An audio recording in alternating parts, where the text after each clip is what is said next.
கடை இருக்கிற அன்னைக்கு ஒரு போராட்டத்தை வைக்கிறோம், ஒரு மாநாட்டை வைக்கிறோன்னா கூட ஒரு 4 பேர் பயப்படுவோம். எப்போ அங்கே வந்து ஜனம் கடைக்கடிக்கு வந்துட்டு போகுது, ஏன்னா சிக்கலாகிட போகுதுன்னு ஒரு சின்ன ஒரு அச்சமாவது இருக்கும். பூட்டின வீட்டுக்கு முன்னாடி சவுண்ட் விடுற மாதிரி. அதுனா அக்டோபர் 2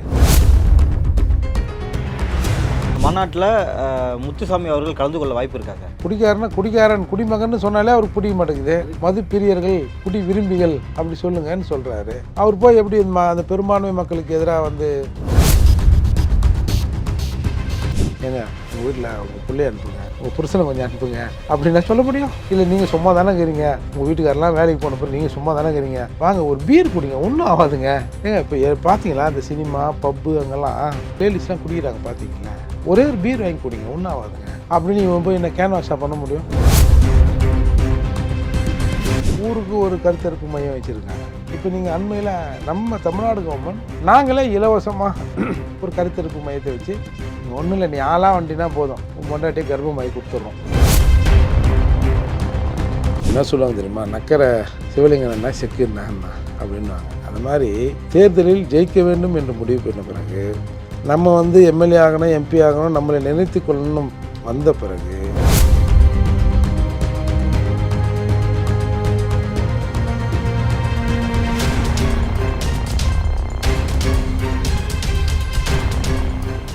ரியல் ஒன் நேயர்களுக்கு வணக்கம். இன்றைய நேர்காணலுக்காக நம்முடன் இணைகிறார் புரட்சி தமிழகம் கட்சியின் தலைவரும் வழக்கறிஞருமான திரு ஏர்போர்ட் மூர்த்தி அவர்கள்.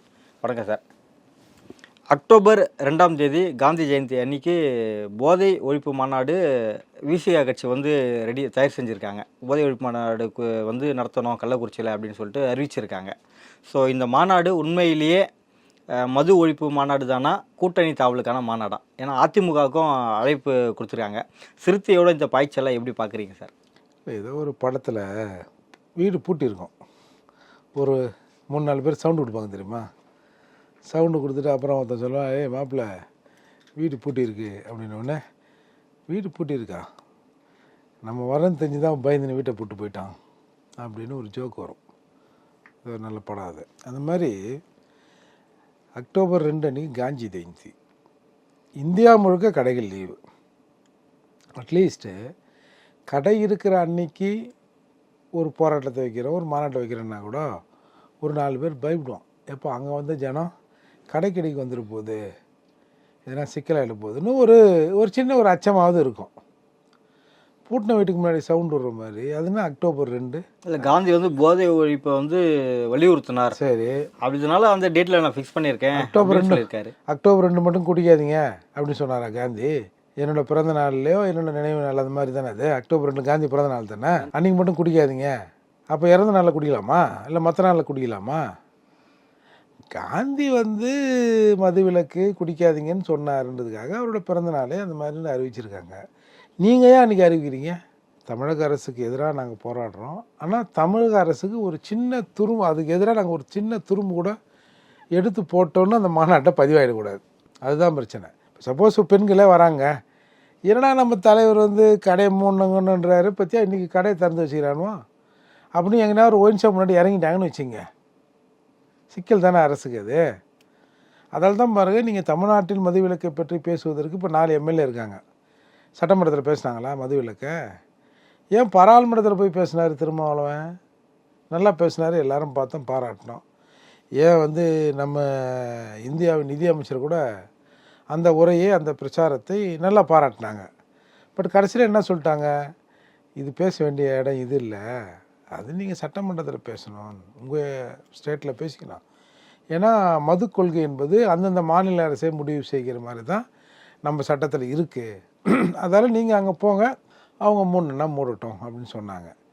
இப்போ வந்து ஒரு காலத்தில் 7 மணிக்கு கடையை திறந்தான், அப்புறம் 10 ஆச்சு, அப்புறம் 12 ஆச்சு. அப்போ இதெல்லாம் யார் முடிவு பண்ணுறது? இப்போ ஒரு ஊரில் திருவிழா நடக்குது, ஒரு லோக்கல் ஹாலிடேஸ், மதுக்கடைகளை மூடணும், யார் மூடுறது? இப்போ இந்த 2-3 நாளுக்கெல்லாம் அந்த மகாவீர் ஜெயந்தி போன நாளுக்கு இறைச்சி கடைகள் லீவ் விட்டாங்க. என்னத்துக்கு அது? மகாவீர் மக்கள் அவங்க கொஞ்சம் பேர் இருப்பாங்க, பட் இருந்தாலும் அவங்களுக்காக நான் எல்லாரையும் பாரு, நான் லீவ் விட்டு கடை சாத்துறேன் பாரு அப்படின்னு சாத்துறாங்க. அது எல்லாமே வந்து நம்முடைய மாநில அரசின் அதிகாரத்துக்கு வரம்புக்கு உட்பட்டவை. அதால் இப்போ நமக்கு நோக்கம் வந்து இந்த ஒயின் ஷாப்பை நிப்பாட்டணும், மதுவை நிப்பாட்டணும், போதையும் தடுக்கணும்னு சொல்கிறாரு. சரி, போதையை எப்படி தடுப்ப? யார் தடுப்பா? அரசாங்கம் தானே தடுக்கணும். இல்லை, அந்த ப்ரெஸ் மீட்டில் எதுவும் சொல்கிறார், திமுகவும் மது விலக்கை வந்து தாங்கி பிடிக்கிறாங்க, ஆனால் ஏதோ ஒரு இடத்துல வந்து தயங்குறாங்க கொண்டு வரதா மது விலக்கை கொண்டு வரதுக்கு அப்படின்னு சொல்லியிருக்காரு. அது ரெண்டு கட்சியில் கம்பேர் பண்ணி. சரி, அப்போ நீங்கள் இப்போ இந்த மாநாடு வச்ச பிறகு நாங்கள் எதற்காக மது விலக்கை அமல்படுத்த தயங்குகிறோம் அப்படின்னு நம்ம முதல்வர் பேசிடுவாரா? இல்லை அதுக்கு விளக்கம் கொடுத்துருவாரா? என்ன கதை இது? ஏன் ஆளுங்களை வச்சு நடத்த வேண்டியது தானே? இல்லை, அந்த மாநாட்டில் முத்துசாமி அவர்கள் கலந்து கொள்ள வாய்ப்பு இருக்கா சார்? முத்துசாமியா எப்படி சார் வருவார்? குடி விரும்பிகளுக்கு எதிராக எப்படி சார் அவர் வந்து அந்த மாநாட்டில் கலந்துப்பார்? குடிக்காரனா குடிகாரன் குடிமகன் சொன்னாலே அவருக்கு பிடிக்க மாட்டேங்குது. மது பிரியர்கள் குடி விரும்பிகள் அப்படி சொல்லுங்கன்னு சொல்கிறாரு. அவர் போய் எப்படி அந்த பெரும்பான்மை மக்களுக்கு எதிராக வந்து நடப்பார்? அது மட்டும் இல்லாமல் நீங்கள் அண்மையில் ஒரு 10-15 நாளைக்கு முன்னாடி இந்த டாஸ்மாக் ஊழியர் சங்கம்லாம் ஆர்ப்பாட்டம் பண்ணிச்சு பார்த்தீங்களா? ஒரு 45 பேரை சஸ்பெண்ட் பண்ணிக்கிறாங்களாம், கொஞ்சம் பேர் டிரான்ஸ்ஃபரு, கொஞ்சம் பேருக்கு மெமோ, கொஞ்சம் பேருக்கு ஃபைனு. என்னத்துக்கு? இதெல்லாம் கலப்படம் பண்ணுறாங்களா? இல்லை. அந்த ஒயின் ஷாப்பில் மது வியாபாரம் கம்மியாக இருந்திருக்குது சார். மது வியாபாரம் கம்மியாக இருந்தால் இவன் என்ன சார் பண்ணுவான்? இப்போ நீங்கள் பார்த்தீங்கன்னா இந்த அரசு பள்ளியில் வந்து மாணவர் சேர்க்கை கம்மியாகிடுச்சுன்னு வச்சிங்களேன், அந்த ஹெட் மாஸ்டர் டீச்சருங்கெல்லாம் போய் ஒரு வீடாக போய் அம்மா உங்கள் வீட்டில் வந்து படிக்கிற பசங்க இருக்குதா, ஏம்மா கொஞ்சம் அனுப்புங்கம்மா, ஸ்கூலில் பசங்களே வரலாமா, மேலேருந்து திட்டுறாங்கம்மா, எப்படிம்மா நீங்கள் வந்து படிக்க வைக்காமல் இருக்கிறீங்க, கொஞ்சம் அனுப்புங்கம்மா, ஒரு 10-20 நாளைக்காவது அனுப்புங்கம்மா அப்படின்னு அந்த மாணவர் சேர்க்கையை ஊக்கப்படுத்துவாங்க. ஆனால் சட்டம் என்ன சொல்லுதுன்னா, 14 வயதுக்கு உட்பட்ட இந்திய அரசு சட்டம் என்ன சொல்லுதுன்னா, 14 வயதுக்கு உட்பட்ட குழந்தைகள் உங்களுடைய குழந்தைகளாக இருந்தாலும் நீங்கள் அவர்களின் படிப்பை தடுக்கக்கூடாது, அவனை ஸ்கூலுக்கு அனுப்பிச்சு அவனை, அதான் சட்டம். அதான் அம்பேத்கர் என்ன மாதிரி எழுதியிருக்காரு பாருங்க. என் பிள்ளை நான் ஏன் வேலைக்கு அனுப்பணும், ஸ்கூலுக்கு அனுப்பலாம் நீ சொல்ல முடியாது.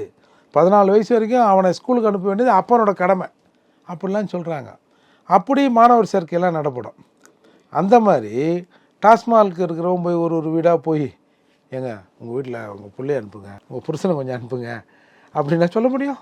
இல்லை நீங்கள் சும்மா தானே இருக்கிறீங்க, உங்கள் வீட்டுக்காரெலாம் வேலைக்கு போன பிறகு நீங்கள் சும்மா தானே இருக்கிறீங்க, வாங்க ஒரு பீர் குடிங்க, ஒன்றும் ஆகாதுங்க. ஏங்க இப்போ பார்த்தீங்களா இந்த சினிமா பப்பு அங்கெல்லாம் லேடிஸ்லாம் குடிக்கிறாங்க பார்த்தீங்களா, ஒரே ஒரு பீர் வாங்கி குடிங்க, ஒன்றும் ஆகாதுங்க அப்படின்னு இவன் போய் என்ன கேன்வாஸாக பண்ண முடியும்? இந்த அரசு எப்படி இருக்குது பாருங்கள்.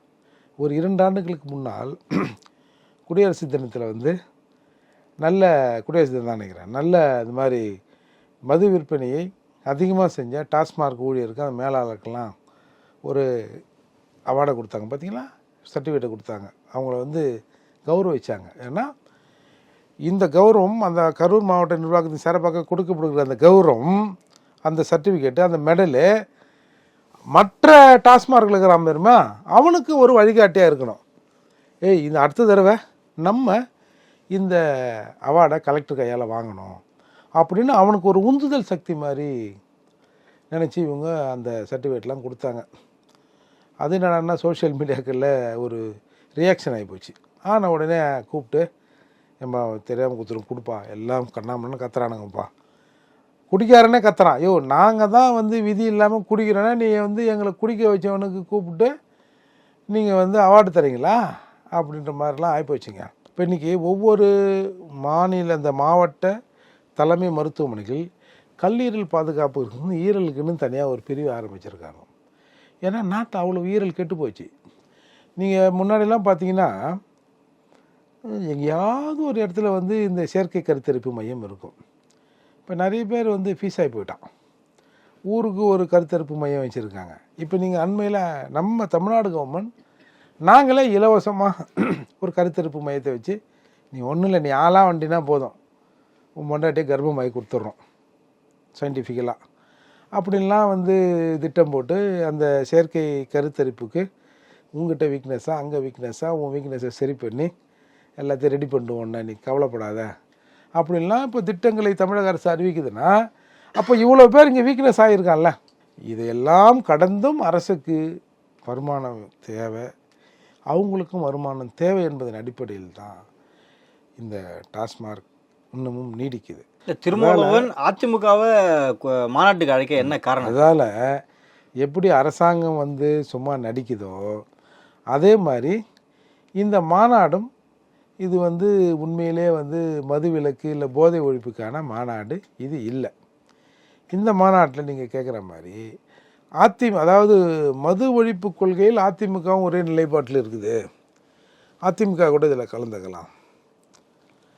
அதாவது நம்மளே ஒன்றுக்கும் ரெண்டுக்கும் இருக்கிறோம். நம்ம வாங்க வாங்க எல்லாரும் வாங்க எல்லாரும் வாங்க அப்படின்னு கூப்பிட்ற மாதிரி இன்றைக்கி ஜெயக்குமார் கூட அதுக்கு அது வந்து தலைமை தான் முடிவு பண்ணும்.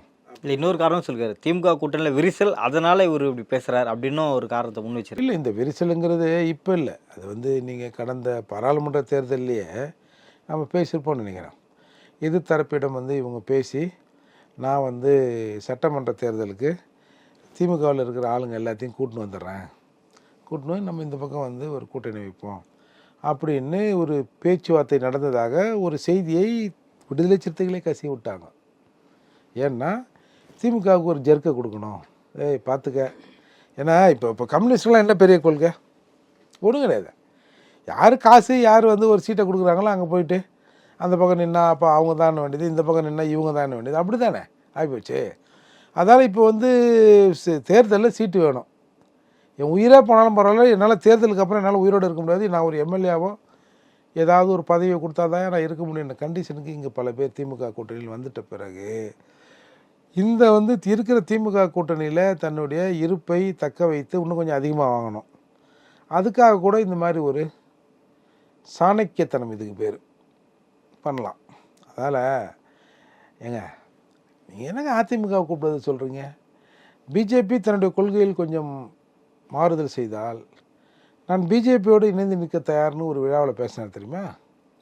கடந்த ஆண்டுக்கு முன்னே ரவி பச்சமுத்து அவர்கள் கன்னியாகுமரியில் நடத்திய ஒரு நிகழ்வில் திருமாவளவன் பேசுகிறாரு, பிஜேபி தன்னுடைய கொள்கையில் கொஞ்சம் மாற்றிக்கினாங்கன்னா நான் பிஜேபியோடு இணைந்து நிற்பதற்கு கூட தயார் அப்படின்னு சொன்னார். சொன்னவர் தானே. ஒன்றும் பிஜேபி கூட வந்து இவங்க வந்து ஒன்றும் இல்லாதவங்க இல்லைல்ல, பிஜேபி கூட இவங்க தேர்தல் கூட்டணி இருந்தவங்க தானே, இவங்க திமுக எல்லாருமே இருந்தவங்க தானே. அதுக்கு தானே இவங்க சொல்கிறாங்க வந்து கொள்கை வேறு கூட்டணி வேறு தேர்தல் அரசியல் வேறு. என்னமோ இவங்க எடுத்து துப்பாக்கி எடுத்து அப்படியே தலைமறைவாக இங்கே வந்து இயக்கம் நடத்திக்கிட்டு இருக்கிற மாதிரியும் தேர்தல் வந்த உடனே ஏம்பா அந்த கொள்கை வேறுப்பா இது கூட்டணி வேறுப்பா, கொஞ்ச நாளைக்கு நாங்கள் அதை எல்லாத்தையும் வச்சுட்டு நாங்கள் வந்து தேர்தலில் ஓட்டு கேட்குறோம்ப்பா, திரும்பவும் தேர்தல் முடிஞ்ச உடனே ஒரு 4 பேர் 5 பேர் எம்எல்ஏ ஆகிட்டோன்னா அவனை சட்டமன்றத்தை விட்டுட்டு திருப்பி நாங்கள் போய் காட்டுக்குள்ளே பதுங்கிக்குவோம், இந்த மக்களின் விடுதலைக்காக நாங்கள் திரும்பவும் அதையே எடுத்துருவோம் அப்படின்னு சொல்கிற மாதிரிலாம் இருக்குது. அதாவது என்ன சொல்லுவாங்க தெரியுமா, நக்கரை சிவலிங்கண்ணா செக்குண்ணா அப்படின்வாங்க. அது மாதிரி தேர்தலில் ஜெயிக்க வேண்டும் என்று முடிவு பண்ண பிறகு நம்ம வந்து எம்எல்ஏ ஆகணும் எம்பி ஆகணும் நம்மளை நினைத்து கொள்ளணும் வந்த பிறகு எந்த பக்கம் போனால் என்ன, யார் வந்து கேட்க போகிறா? இல்லை, இந்த மாநாட்டு நடத்துறது மூலிமா விசிக்காக திமுக கூட்டணிலேருந்து ஒரு சின்ன விரிசலோ பிளவோ ஏற்பட இப்போ ஏதாவது வாய்ப்பு இருக்கா சார்? வாய்ப்பெல்லாம் இல்லை. இப்போ என்ன பண்ணுவாங்க அவங்க, என்னையா இல்லைங்க சும்மா சொன்னேங்க, நான் ஏங்க உங்களை விட்டு போகிறேங்க, அப்புறம் நான் போனேன்னா நீங்கள் அதை விட்றேன்னுவீங்க இதை விட்றேன்னுவீங்க, என்னத்துக்குங்க நான் அப்படிலாம் போக மாட்டேங்க ஐயா, சும்மா அவங்கள கூப்பிட்டேன் அவங்க எப்படி இருக்கிறாங்க பார்க்கலான்னு, நான் உங்களை விட்டு போவேனா அப்படின்னு நாளைக்கு சொன்னாலும் ஆச்சரியப்படுறதுக்கு இல்லை. அதால் இதெல்லாம் ரொம்ப கேவலமான அரசியல் சார் இது. நான் வந்து அதாவது ஒரு திமுக சரியான பாதையில் இல்லை. இப்போ திமுக வந்து நாங்கள் எவ்வளவோ கேட்குறோம், இவங்க வந்து அந்த மதுவிலக்கை அமல்படுத்துவதற்கு இவர்கள் தயங்குகிறார்கள். நான் அதிமுகவோடு பேசியிருக்கிறேன். அதிமுக சட்டமன்ற தேர்தலில் நாங்கள் வெற்றி பெற்றால் பூரண மதுவிலக்கை அமல்படுத்துவோம்னு சொல்கிறாங்க. அதால் நாங்கள் வந்து அவங்களையும் கூப்பிட்டோம். கூட்டணி பற்றி இப்போ பேசுகிறதுக்கு இல்லை, கூட்டணி பற்றி தேர்தல் சமயத்தில் பேசுவோம் அப்படின்னாவது இவங்க பேசுவாங்களா? இவங்க எல்லாத்தையும் கூப்பிடுவாங்க சார். இதில் வந்து என்னென்னா, அதாவது மதவாத சக்திகளையும் சாதிய சக்திகளையும் எண்ணங்கள் கொண்ட பங்கேற்க வேண்டாம். இப்போ இவர் யார்? இல்லை, அது நீங்கள் சொன்னால் தான் நல்லாயிருக்கும். இல்லை, இவர் யார்? இவர் நீலாம் பொது தொகுதிக்கு கேட்கலாமா, ஆசைப்படலாமா அப்படின்னு சொன்னால் அப்போ நீ யார்? நீ என்ன சாதிக்கார, நீ போய் பொது தொகுதிக்கு வந்து ஆசைப்படலாமா அப்படின்னு கேட்டால் உன்னை என்னவா அவங்க பார்க்கிறார்கள்? சாதியாக தானே பார்க்குறாங்க. நான் உன்னை சாதியாக தான் பார்க்குறேன்னு சொல்கிறேன். ஏன்னா பொதுவான இப்போ தமிழ்நாட்டில் இருக்கிற எல்லா கட்சிகளும் என்ன சொல்கிறான், பொதுவான கட்சி பொதுவான கட்சி பொதுவான கட்சின்றான். ஒரு பக்கம் வந்து பட்டியல் சமூக மக்கள்லாம் சொல்கிறோம், எந்த கட்சியும் எங்களுக்கு சரியான அங்கீகாரத்தை கொடுக்க மாட்டேங்குது. நாங்கள் வந்து கிட்டத்தட்ட ஒரு பட்டியல் சமூக மக்கள் 20% இருக்கிறோம். அதில் வந்து பறையர்கள் பெரும்பான்மையாக இருக்கிறோம் இல்லையா, கணக்கெடுப்பின்படியே ஒரு 1 கோடி பேருக்கு மேலே நாங்கள் வந்துடுறோம் இல்லையா. எங்களுக்கு எந்த சமூகமும் எந்த கட்சியும் ஒரு சரியான அங்கீகாரத்தை கொடுக்க மாட்டேங்குது. பாட்டாளி மக்கள் கட்சி தவிர கொள்கை ரீதியாக அவங்களுக்கு வந்து பொதுச் செயலாளர் வந்து ஒரு எஸ்சி, அந்த மாதிரி சில விஷயங்கள். அதை தவிர மற்ற கட்சிகள் எதுவும், இப்போ நீங்கள் ஒரு 72 மாவட்ட செயலாளர் இருக்கிறாங்க, காட்டுங்க. எத்தனை பறையர் இருக்காங்க காட்டுங்க. எத்தனை தேவேந்திர குல வேளாளர் இருக்கான்னு காட்டுங்க. ஒன்றும் இல்லையா. அப்போ எங்களுக்கான அங்கீகாரம் பல கட்சிகள் பொது கட்சி என்ற பெயரில் எந்த கட்சியும் எங்களுக்கு வந்து ஒன்றும் சரியாக தரலைன்னு தான் இங்கே ஒரு குற்றச்சாட்டு. அப்படி இருக்கிற போது இந்த சமூக மக்களை உள்ளடக்கிய இந்த கட்சி இது கொஞ்சம் வளர்ந்த பிறகு நானும் பொது கட்சி தான் அப்படின்னு சொன்னால், அப்போ அந்த பொது கட்சிக்கும் இந்த பொது கட்சிக்கும் என்ன வித்தியாசம்? அதுக்கு வந்து ஆம்ஸ்ட்ராங் அவர்கள் சொன்ன மாதிரி எங்கள் அப்பா மாதிரி நாங்கள் அந்த பண்ணையிலே இருந்திருப்போமே, எதுக்கு நாங்கள் வந்து தனியாக அவங்க கூட வந்துட்டு திரும்பவும் அந்த பண்ணையார்கிட்டே போகிறதுக்கு? இல்லை, மது கொள்கையை தாங்கி பிடிப்பவர் தலைவர்கள் பட்டியலில் மகாத்மா காந்தி, அம்பேத்கர், தந்தை பெரியார் இந்த 3 பேர் தான் சொன்னார். ஆனால் அறிஞர் அண்ணான்ற பேரை அவர் சொல்லவே இல்லையா சார்? என்ன காரணம்? ஒரு தண்ணி கிணி போடுவாரான்னு தெரியல எனக்கு. இல்லை, தமிழ்நாட்டில் தென்னகத்தின் காந்தின்னு சொல்லிட்டு அவருக்கு ஒரு பேரே சொல்லுவாங்க இல்லையா. ஏன்னா மது கொள்கையை அவர் சொன்னதால தான் அண்ணாவுக்கு ஒரு அடையாளமே அப்படி சொல்லப்பட்டது. ஸோ ஆனால் அந்த பேரை அவர் சொல்லவே இல்லை ப்ரெஸ் மீட்டில். சார் அண்ணாலாம் இப்போ வியாபாரம் ஆவா சார்? இந்த ஒரு பெரியவர் ஒருத்தர் மதுக்கடைகளை மூடணும் அப்படின்னு ஒரு காங்கிரஸ்கார் சசி பெருமாள், ஏங்க ஒரு ஆளுங்க அந்த ஆள் பல தடவை நம்ம பார்க்கும்போது நமக்கே வந்து ஒரு பாவமாக இருக்கும். அங்கங்கே வந்து நம்ம காந்தி சிலையாண்ட வந்து கொடியை வச்சுட்டு நிற்கிறது, பொசுக்குன்னு அந்த ஆளை பிடிச்சி மூடுவாங்க. என்ன ஒரு ஆள் கொஞ்ச நேரம் நின்று குடிக்காதீங்க, இந்தாங்க நோட்டீஸ் இருந்தாங்க அப்படின்னு சொல்கிறதுல என்ன சார் பிரச்சனை வந்துருப்போது கவர்மெண்ட்டுக்கு? இல்லை அவர் சசி பெருமாள் நோட்டீஸை பார்த்துட்டு குடிக்கிறோம்லாம், சேச்சி சத்தியமாக இதோட குடிக்கூடாதுப்பா அப்படியே முடிவு பண்ண போகிறான். அப்போ உண்மையாக போராடினா என்ன நடக்கும்? ஒரு ஆளாக நின்னா கூட உன்னை பிடிச்சி போய் மயிலாப்பூர் ஸ்டேஷனில் வச்சுருவாங்க. ஏன்னா அந்த லிமிட் தான் அது. நீ போலியாக போகிறான்னா நீ பேண்ட் செட் வச்சுன்னு கூட பாடலாம், ஒன்றும் பிரச்சனை இல்லை. அந்த மாதிரி தான் இந்த மாநாடும் இருக்கும்னு நான் பார்க்குறேன்.